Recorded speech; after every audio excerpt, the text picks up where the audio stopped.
Kaka, kama hiyo utaiweka, unaweza ukaangalia namna kuibadili kama iwe kwenye maandishi, lakini kwamba kwa Tunduma kwa saizi kuna kufanya kazi leo saa 12 kani mwisho, lakini bado kunakuwa kama kuna vuguvugu kwamba tumepewa mpaka tahadhari na vijana kwamba kesho tuandae vyakula. Kesho Jumapili tuandae mazingira kwa ajili ya kuanzia Jumatatu wanakiwasha. Na amesema kwamba sababu kubwa ya kwanza ni kwamba hii kipinga ambacho kinapigwa kila siku, lakini ya pili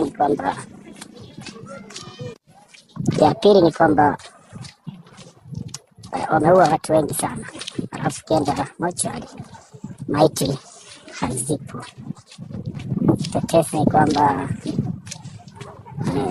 kuna mmoja anasema kwamba waliona kama zimebebwa kwenye tenta, sijui zinapelekwa wapi. Sasa hatujui kwamba wameenda kufikia ama wamepeleka maziwani huko. Kondo kitu ambacho kipo mpaka saizi kwamba Jumatatu tumepewa tahadhari na vijana, wanasema wana kiwasha, ndio ambacho kipo hivyo. Sasa kutokana na mazingira ni vyema sana sasa kama ikiwezekana vitu kama hivi vinaweza kwenye mfumo wa maandishi, sababu tukiposti sana sisi vitu kama hivi kidogo kuna uhatarishi, maana hawataki vitu visambaa.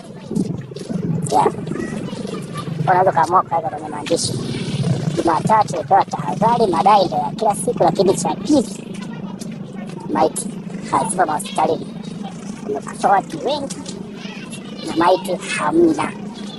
Ndio ambacho kipo kinaonekana sasa hivi. Na Jumatatu tumepewa tahadhari kwamba tunatakiwa tuandae mazingira ya kuishi, na tukafunga tena mji wetu. Naam.